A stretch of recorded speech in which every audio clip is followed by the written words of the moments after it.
तुम स्याने मेरे साथ जी, जिन रहो विसे रस लाग।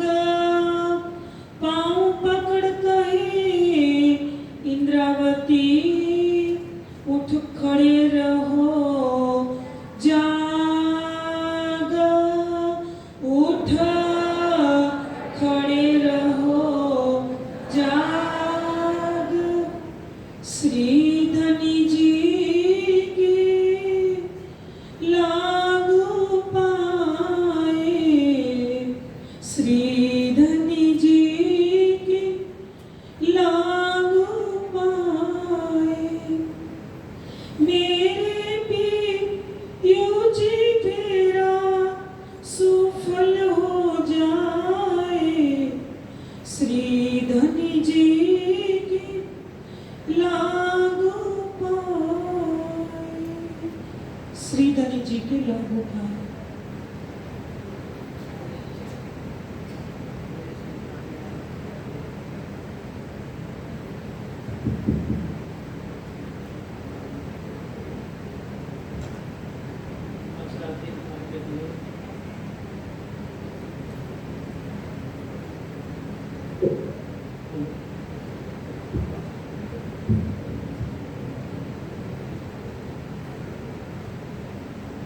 इस प्रकाश ग्रंथ की वाणी के माध्यम से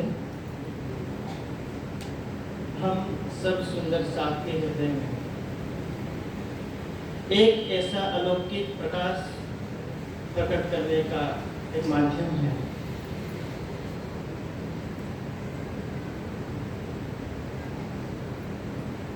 आप यहाँ पर 17वें वार्षिक उत्सव कार्यक्रम में उपस्थित हैं सुंदर साथी, और इस सप्त दिवसीय वार्षिक उत्सव में पूज्य स्वामी जी का ये प्रयास है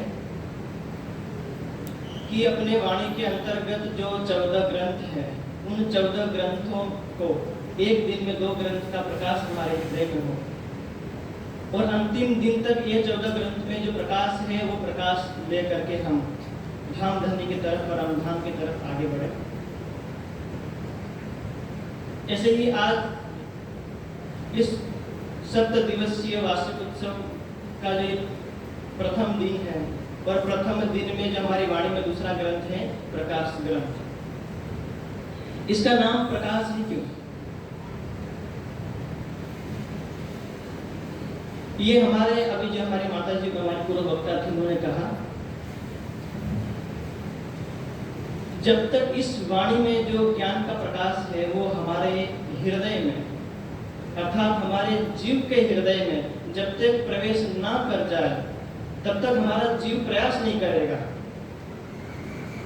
और इसमें आप इसको देखिए, प्रकृष्टेन काशयति प्रकाशयति इति प्रकाश, जो विशेष जोर दे करके, भार दे करके जो हमारे हृदय में ज्ञान को प्रवेश करा जाए। और इस प्रकाश ग्रंथ में जो हमारे सामने श्री धनी जी के लागू पाए, राज्य के युगल स्वरूप के चरणों में हम तब प्रणाम करेंगे, तब उनके चरणों में नतमस्तक होंगे जब हम अपने जीव को पहले वहां पर लगाएं। जीव को पहले निर्मल करने के लिए प्रकाश की वाणी है। 14 ग्रंथ को आप यदि इसको विभाजित करें, शुरू के 4 ग्रंथ हमारे पास है, रास, प्रकाश है, कलश और किरंतन। ये सब हिंदू पक्ष में है। 4 पुराण पक्ष में है, सनंद, खुलासा, मार्फत, बड़ा क़यामतनामा, 8 ये हो गए। 4 है खिलवत, सागर, परिक्रमा, श्रृंगार, और ये हो गए परमधाम के 25 पक्ष, 12 हो गए। 2 और बच गए, कौन से? सिंधी और कठरुकी। ये हमारे हृदय में विरह कैसे उत्पन्न हो, राज्य के प्रति प्रेम कैसे उत्पन्न हो। तो ये 14 ग्रंथों का एक संपूर्ण ज्ञान हमें यहाँ इस मंच से मिलेगा। लेकिन आज हमारे ग्रंथ में जो प्रकाश ग्रंथ आया हमारे हिस्से में, तो वो प्रकाश हम करना चाहते हैं यहाँ पर इस मंच से। जो आपके सामने लाइट है, प्रकाश है, आपके मोबाइल में स्क्रीन है, वही प्रकाश है। जब सूरज उगता है वही प्रकाश है, चंद्रमा उगता है रात को वही प्रकाश है। फिर ऐसे कौन सा प्रकाश और चाहिए जो इसकी आवश्यकता है, जिसको लेने के लिए हम अपना घर परिवार छोड़ करके कुछ कष्ट झेल करके यहाँ पे आए हैं। आप सबको पता है कि हमारे घर में उसमें एसी है, कूलर है, मन मर्जी के व्यंजन खा सकते हैं, सब कुछ कर सकते हैं, उन्हें हम यहाँ पर पधारे। अर्थात ऐसा कोई प्रकाश है जो घर में नहीं मिल रहा है, वो प्रकाश हम यहाँ जो अपने हृदय में धारण करेंगे। और ये जो ज्ञान का प्रकाश, वांग्मय स्वरूप जो राज्य है, जब तक हम अपने सदगुरु के चरण कमल में स्पर्श नहीं कर लेते तब तक हम इस प्रकाश को भी नहीं ले सकते। केम ओधरिया आगे जीव जेने हका कर्म न जा, गुरु गम जारे जेने आवी ते छुटिया तत्काल। बहुत सारे जीव इस निराकार को पार करके जाने की तैयारी कर रहे थे, कर रहे हैं, भविष्य में करते रहेंगे। केम ओधरिया आगे जीव आगे नहीं जा सके और नहीं जा सकेंगे, जेने हका कर्म न जा, जो कर्मों के बंधन में था। इसलिए गुरु गम ज्यारे जहने आवी, लेकिन सदगुरु की मेहर कृपा, उनकी दया जैसे ही हमारे अंदर आई, ते छुटिया तत्काल, उसी क्षण। कोई दूरी नहीं है, कोई देरी नहीं है। अर्थात और हम जो एक सदगुरु मानते हैं, किसको मानते हैं? सदगुरु मेरे श्याम। ऐसे ही शास्त्र में भी पहले ही कहा, सब पूर्वेशाम अपनी गुरु काले अनवच्छला।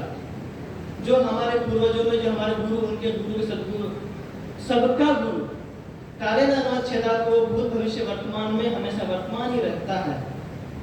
जो साक्षात राज्य से प्राणनाथ जी श्री प्राणनाथ प्रियतम हमारे, वो हमारे सदगुरु हैं।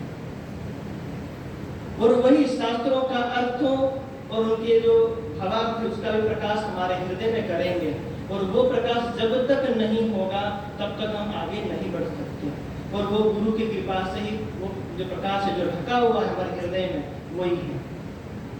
सदगुरु महाराज के सामने जब इंद्रावती के आदम महाराज ठाकुर गए, उन्होंने क्या बोला कि आप मेरे अवगुण बताइए, क्या अवगुण है मेरे हृदय में? तो उन्होंने क्या कहा, तुम परम धाम की निर्मल इंद्रावती की आत्मा, ये बोला ना। अर्थात सदगुरु महाराज ने एक आत्मा को बोल दिया कि तुम निर्मल हो। तो इसका दूसरा अर्थ यह होता है कि परम धाम में जितनी आत्माएं हैं, जो बाकी की 11,999 हैं, वो सारी की सारी निर्मल ही है। जब आत्मा निर्मल है तो ये प्रकाश किसको और निर्मल करेगा? तो ये किसके लिए है? हमारी आत्मा तो निर्मल थी, है और अनंत काल तक रहेगी। फिर ये प्रकाश ये क्यों 400 साल से जो इसका वाणी का प्रकाश क्यों? तो ये आत्मा को जागृत नहीं, जीव के लिए कर रहे हैं। जो जीव, जो भी मैंने चौपाई बोली थी, उसमें जीव आगे नहीं बढ़ रहा है, तो जीव को आगे बढ़ाने के लिए जो वाणी का प्रकाश है, और इस वाणी के प्रकाश में गुरु का आशीर्वाद अनिवार्य है, उसमें कोई विकल्प नहीं है। तो इसके इस वांग्मय स्वरूप के जिसमें प्रकाश ग्रंथ में हमारा ये कि मैं धामधनी जी के चरणों में प्रणाम तो तब होगा, उससे पहले हम अपने सदगुरु के चरणों में प्रणाम करें और वो कहेंगे कि चलो या पार हो जाएंगे। और फिर हम ज्ञान सुने, किससे सुने, कैसे सुने? तो जो माहे निर्मल बाहे दे न देता ही वाको पर भविष्य पहचान सक, महामत कर संगत कर वाकी भाई कर गोष्ठ। ऐसे सदगुरु हमें मिले जो ये वाणी का प्रकाश हमारे उसमें कर दे। वितक में एक प्रश्न और है, मिहराज मरु का जीव द्वापर युग में तपस्या करता है, कलयुग में जन्म होता है 5000 साल के बाद, तो 5000 साल लोग कहाँ थे, क्या कर रहे थे? जन्म हुआ कि नहीं हुआ? कितनी तपस्या की, फिर भी रह गए। तो उनको आखिर में अंत में जेल में ले गए। जैसे राज्य करवा रहे हैं कि तुम्हारे जीव के अंदर 1-2% और कर्म की कामना बाकी है, और तुम्हारे हृदय से ही इस वाणी का प्रकटन होना है, जो इस ब्रह्मांड इस सृष्टि में किसी से के आत्म से और किसी के जीव से उसको नहीं होना है। उनको ले गए, उनका सेवा का भाव था, खुद के पैसे कमाया था, उसमें सब कुछ सामान था, लेकिन चुगली हो गई। उनके जीव जब हफ्सा में गया तो तड़प रहा है, हे राज्य, ऐसी क्या गलती कर दी हमने? हम तो सुंदर साथ की सेवा में थे, हमें तो किसी का एक कण भी नहीं दिया। क्योंकि वो प्रेम, वो प्रकाश, ज्ञान का प्रकाश हृदय में कैसे प्रकट हो, ये जो घटना है हवसा की, वो घटना जब हम वैसी घटना हमारे हृदय में होगी, हमारे साथ होगी, तब जाकर के वाणी का वास्तविक प्रकाश हमारे हृदय में प्रकट होगा। वो विरह में इतने तड़पे, इतने तड़पे, इतने तड़पे, जो उसका भाव मैं आपको एक लाइन सुनाता हूँ। तबले वाले भाई थोड़ा सहयोग करना।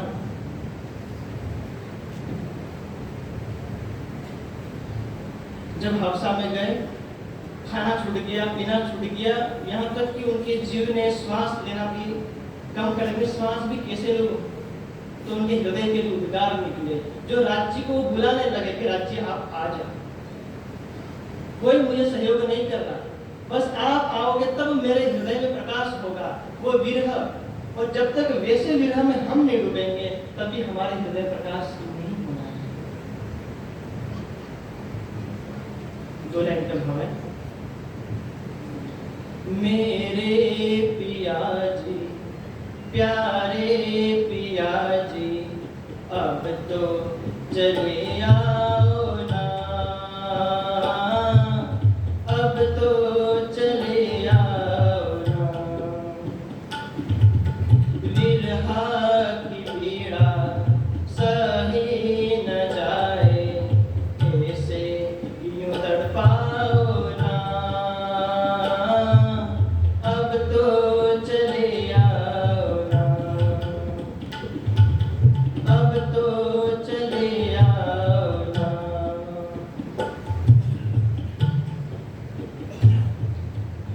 जब यह विरह की पीड़ा उनके हृदय में थी कि राज्य अब तो आप आ जाओ, मुझे विरह की पीड़ा सहन नहीं हो रही है, तब वो ज्ञान का, वो प्रेम का, वो प्रकाश हृदय में विराजमान, वही सदगुरु महाराज जो विक्रम संवत 1712 में उनके हृदय में थे, वही साक्षात प्रकट हुए, और वही सदगुरु प्रकट होकर के उस नूरमय प्रकाश और फिर उनके हृदय में आया। और जब ये हृदय में हुआ, तब वो जो जिस कारण से उनको हवसा की जेल में ले गए थे, वो बोले कि अब मुझे कोई दुख नहीं है कि मुझे जेल में क्यों भेजा गया, और उनको उतनी खुशी थी कि अब वो प्रकाश, जिस प्रकाश का इंतजार, जिस ज्ञान का प्रकाश का इंतजार, जिस राज्य के चरण कमाल के जिसका प्रकाश का इंतजार जो हम कर रहे थे, उन्हें हृदय में आ गया। तो ऐसे ही यह प्रकाश की वाणी हम सब सुंदर साथ के, प्रत्येक सुंदर साथ के हृदय में ऐसे ही विराजमान हो, और उसके लिए हमें ऐसी विरह की गहनतम स्थिति में जाने के लिए हम ये प्रेरित कर रही है कि प्रकाश तब ही होगा। उसका नाम ही है, मूल शब्द में काश ही है, प्र नहीं है।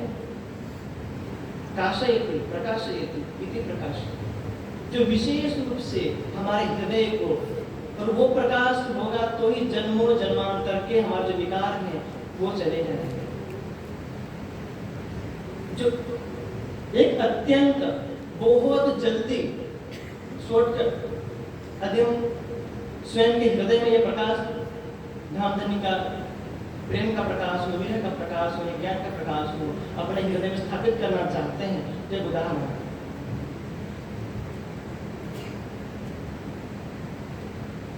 जैसे जो हम में से किसान हैं, तो हम जो भी कोई बीज बोते हैं जमीन पे, तो खराब और पुराना बीज नहीं बोते हैं, जो बिल्कुल हाइब्रिड होता है, नया होता है, वो बीज लेके आते हैं। जमीन में बोते हैं, खाद पानी हवा सब कुछ उसमें देते हैं, तब जाके बीज निकलता है। उस बीज के अंदर अंकुर होने के संस्कार गुण विद्यमान है, वो निकलेगा।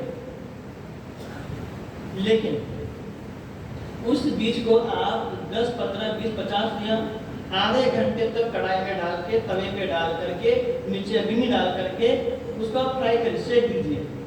कोई बीज हो, मक्की का, गेहूं का, उड़द का, चने का, मटर का, जो मर्जी बीज हो, आप उसको सेक दीजिए। जैसे आप इसको मूंगफली को सेकते हैं, उसके बाद आप जमीन में डालिए, खाद पानी पर जो कुछ प्रकाश हवा सब कुछ दीजिए, वो नहीं उगेगा। वो यहाँ भी नहीं उगेगा, इस धरती पे भी नहीं उगेगा, चंद्रमा पे भी नहीं उगेगा, वो मंगल पे भी नहीं उगेगा, वो कहीं नहीं उगेगा। क्योंकि हमने वो आग की गर्मी से उस बीज के अंदर जो उगने के संस्कार थे उसको हमने जला दिया। ऐसे ही कह रहे हैं कि इस परम धाम की वाणी से आप विरह में डूब जाइए इस ज्ञान को लेकर के, और जीव के अंदर जन्मों जन्मांतर के जो विकार है, कर्म की कामस केंद्र है, जो कर्मों की तामस है, उसको आप जला दीजिए। इसलिए कहा, જ્યારે જીવની મોરછા ભાગી ત્યારે ઉડી ગયું અજ્ઞાન, કર્મની કામસ કેમ રહે જ્યારે ધર્યો શ્રી ભગવાન। कर्म जीवनी मूर्छा, आत्मा की मूर्छा नहीं भागनी है, दूर नहीं करनी है। जीव की जो वो अज्ञानता में है, उसको जो मूर्छित है उसको जगाने के लिए वाणी है, तो वो जीव की मूर्छा ત્યારે ભલ્યો શ્રી ભગવાન। और शास्त्रों में भी कहा, विद्यते हृदयस्य ग्रंथि छिद्यन्ते सर्वसंशयाः क्षीयन्त चास्य कर्माणि तस्मिन् दृष्टे परम। चास्य कर्माणि, जो तुम्हारे जन्मों जन्मांतर के कर्म, ऐसे ही जैसे उस बीज के अंदर संस्कार अग्नि से समाप्त हो गए, ऐसे इस ज्ञान के प्रकाश से जीव के जन्मों जन्मांतर के प्रकाश खत्म हो जाएंगे। तब क्या होगा? तस्मिन् दृष्टे परावर है, वो अंतिम एक संस्कार समाप्त हुआ नहीं कि राज्य के दीदार हमें हुआ है। बस वो कर्मों की कामस के कारण हमें वो दिख नहीं रहे हैं, परम धाम के दर्शन नहीं हो रहे, प्रतिस्पर्ध के दर्शन नहीं हो रहे, और हमारे आत्मा जा भी नहीं रही, क्योंकि जीव ले जा नहीं रहा।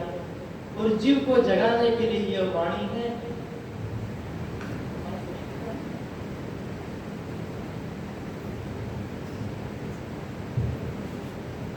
तो इसीलिए इस वाणी के माध्यम से और इस कार्यक्रम के माध्यम से पूज्य स्वामी जी का हर वर्ष यही एक प्रयास है कि ये प्रकाश प्रत्येक सुंदर साथ के हृदय में, जब जो हम यहाँ आए हैं वो भी, और जो नहीं आए हैं, जो अपने घर बैठे देख रहे हैं वो भी। नहीं तो इस वाणी को, प्रकाश को ढकने के लिए जैसे ही अवतरित हौसा में हुई, श्री जी उसको लिख करके ले गए बिहार जी के सामने, और बिहार जी ने क्या कहा? महाराज, इस वाणी को तुम रहने दो। और जो हमारी परंपरा है ज्ञान सुनने की, मैं बैठा हूं तुम्हें सुनाने के लिए, वाणी को रहने दो। ऐसे ही आज भी है, वो तब का समय है और ये अब का समय है, यही है। आज भी लोग यही बोले कि मंच पे जो हम कहेंगे वो सही है, बाकी तुम ये वाणी का प्रकाश रहने दो। वो ढक करके इसको बहुत ढका, लेकिन पूज्य सरकार श्री और पूज्य स्वामी जी आए हमारे जीवन में, और वो वाणी का प्रकाश जो 400 वर्षों से ढका हुआ था, उसको खोल करके एक एक चौपाई पढ़ के अर्थ, एक भावार्थ, शब्दार्थ, प्रमाणों सहित हमारे हृदय में प्रकाशित किया। और इसीलिए हमारे किरण की वाणी का कही है, वाणी में जो ये साधु संत, ये सदगुरु हमारे जीवन में आते हैं, वो बार बार नहीं आते। आरे वेला एवी नहीं आवे, साध न सके पुकार। बार बार हमारे हृदय में कोई ऐसा ज्ञान का प्रकाश ले करके ऐसे बड़े बड़े कार्यक्रम करने के लिए बार बार नहीं होगा। आरे वेला, ऐसा समय नहीं आएगा जैसे और पहले नहीं था, ये अब है। पता नहीं इनके बाद क्या होगा, कैसे हम और सुंदर सा ज्ञान मिलेगा। ये तो इंद्रावती के आत्मा ने मना कर दिया था कि हम कैसे दे वाणी को, लेकिन कैसे करें? सुंदर साथ को हम लाएंगे कैसे, जगाएंगे कैसे? तो ये जगाने के लिए प्रकाश है। हमारे घर में कोई बच्चा सोता है तो क्या बोलते हैं इसको? दिन निकल गया, अब उठ जा, ये बोलते हैं ना, मतलब सूर्य का प्रकाश निकल गया है, अब तुम उठ जाओ। तो ऐसे ही यही कह रहे कि 400 वर्ष से ये जो परम धाम के ज्ञान का प्रकाश हमारे इस समाज में, ब्रह्मांड में हमें जागृत कर रहा, अब तो उठ जाइए। कई किताबें का हिसाब किताब में सो भी गाय जगावन, 1 2 4 5 नहीं, 14 किताब हमारे का सो भी गाय जगावन हमारी आत्मा को, जीव को जगाने के लिए कहा है। सो सुन के न दौड़िया, इस वाणी को सुन करके हम इस ज्ञान को लेकर के परम धाम की तरफ नहीं दौड़ेंगे, जीवित ताबा हो चुके। जब महाप्रलय का समय होगा तो हम ताबा मतलब त्राहिमाम करेंगे, राज्य हमें रक्षा को हमें दोबारा दे दो, ऐसे गुरुजी दोबारा हमारे जीवन में भेज दो, लेकिन आएंगे नहीं। इसलिए सुंदर साथ जी, जो पूज्य स्वामी जी का प्रयास और ये वाणी का प्रकाश हमारे इनसे प्रकाश था, इसलिए हमारे पूरे प्रवचन में प्रकाश ही था, और कोई शब्द हमारे था ही नहीं, क्योंकि ये जीव के लिए है। और जैसे ही जीव जो आगे बढ़ेगा तो उसके बाद हमें आगे के ग्रंथों को जो ज्ञान है वो फिर उसकी आत्मा के लिए है, और लेकिन जब तक जीव नहीं चलेगा तब तक ये हमारा ज्ञान है वो नहीं हो सकता। इसीलिए हमने हौसा वाला प्रकरण इसीलिए बीच में लाए, ताकि वाणी अवतरण करानी थी, वही मरु का जीव है जो द्वापर में उसमें तपस्या कर चुका है, दोबारा तपस्या क्यों करवा रहे हैं, ये थोड़ा सा बच गया था, वो बच ना जाए, इसलिए उन्होंने विरह की अग्नि जलाई। इस बार कोई ज्ञान नहीं दिया, विरह की अग्नि जलाई, और विरह की अग्नि में एक बार वो जो बीज जो संस्कार जल जाता है तो कभी वो सड़ जाएगा, गल जाएगा, समाप्त हो जाएगा, लेकिन कोई अंकुर निकलेगा नहीं। चाहे आप 1 लाख रुपए का खाद भी लेकर के आओ, चाहे उसको उसमें किसी ब्रह्मांड में जाकर के बोआओ, लेकिन वो निकलेगा नहीं, अंकुर नहीं निकल सकता उसके अंदर। ऐसे ही जब मरु का जीव अत्यंत पवित्र निर्मल हो गया, तब जाकर किस वाणी का अवतरण हुआ, और जो पहले अभ्यास उसके बाद प्रकाश। तो ये प्रकाश जो आज हमें यहाँ मिला है, और पूज्य स्वामी जी और हम सब सुंदर साथ का सहयोग उसमें है। और ऐसे ही इस ज्ञान को, इस ग्रंथ को, इस प्रकाश को ले करके, और ये एक ऐसा प्रकाश है जैसे हम अंधेरा हो, अंधेरे में लाइट ना हो तो मोबाइल का जो बैटरी है या कोई टॉर्च है वो आगे ले करके चलते हैं, तो हम अपने मंजिल तक पहुंच जाते हैं जहां हमारा लक्ष्य होता है। तो ऐसे ही ये ज्ञान है, और साक्षात राज्य में एक मार्गदर्शन कर रहे हैं, और स्वामी जी आगे चल करके वो मार्गदर्शन कर रहे हैं। जैसे इंद्रावती ने हौसे के जेल में राज्य को साक्षात उनके अंदर विराजमान हो गए थे, फिर भी उन्होंने सूरत से लेकर के पटना जी तक सभी सुंदर साथ का मार्गदर्शन किया, आगे चल के किया। उनको और दुख उठाने की आवश्यकता नहीं थी, फिर भी सुंदर साथ की आत्मा जागृति करने के उन्होंने ये दुख उठाए। वो कितने दुख उठाए? 3 दिन तक खाना नहीं मिला। अभी तक पढ़िए आमेर और सागानेर का ग्रंथ पढ़िए, वहां पे श्री जी वहां दुकान पे बैठे, दुकान उसको कहते हैं जिसके अंदर खाने पीने की चीज होती है। दुकान पे बैठे हैं, मलुकचंद और छबिलदास पीछे, चौबाली की दोनों भूखे पड़े होते, खड़े होते नहीं, भूखे पड़े रहते। सुंदर ये हमारे लिए, हमारे सद्गुरु जिसको हमने प्राणनाथ की शोभा मिली, अक्षरातीत की शोभा मिली, वो ऐसे हमारे ये ज्ञान का प्रकाश हमारे हृदय में स्थापित हो जाए, इसीलिए वो हमारे लिए। मंदसौर में आप देखिए, औरंगाबाद में रात को निकल रहे हैं, 7 कोस 21 किलोमीटर रात को जा रहे हैं हमारे लिए। तो इन सब ग्रंथों के साक्षियों को, इन विद्या की प्रत्येक घटनाओं को हमारे लिए हैं, ऐसा मान करके इस वाणी के ज्ञान को हमने, और आप अपने घर परिवार से कुछ पैसे खर्च करके आए हैं तो वो सार्थक करके जाइए कि आप यहाँ ज्ञानपीठ में पहली बार भी आए हैं, कैसे भी आए हैं, तो आपको कभी ऐसा ना लगे कि हम वहाँ गए हमें कुछ मिला कि नहीं मिला। आपको ऐसा लगे कि जो यहाँ मिला वो कहीं नहीं मिला, तो वो सबका प्रयास है और जो हमारी सेवा है। तो हम भी आपसे ये निवेदन है कि ये 14 ग्रंथों का पूरा प्रकाश आपके हृदय में बीज रूप में स्थापित हो जाएगा। ये सबका स्वामी जी का प्रयास है। तो उस प्रयास में हमें ये आपको 15-20 मिनट के लिए जो हमें यहाँ अवसर दिया गया इस मंच से, वैसे मंच के योग्य थे नहीं, गए नहीं, रहेंगे नहीं। देखो उन्होंने कहा मतलब आदेश था हमारे लिए, उन्होंने हमको ये पढ़ा प्राचार्य की डिग्री इत्यादि का, लेकिन हमारे लिए था कि हमें सुंदर साथ की सेवा करनी है। और इस सेवा में सर्वेशाम दानानाम ब्रह्मदानम विशिष्यते, जितनी सेवा है और सभी सेवाओं में एक महानतम सेवा है इस ज्ञान के प्रकाश को आपके हृदय में स्थापित कर दें। इस महानतम सेवा में एक कण के लिए, एक उसमें कण के बराबर हम हैं, तो हम आप जो हमारी सेवा है उसको आप स्वीकार कीजिए और इसमें जो हमसे कोई भूल चूक हो गई हो तो क्षमा। तो यहीं पे अपनी वाणी को मैं विराम करता हूँ। बोले श्री प्राणनाथ प्यारे की जय, सतगुरु महाराज की जय, सर्व सुंदर साथ की जय।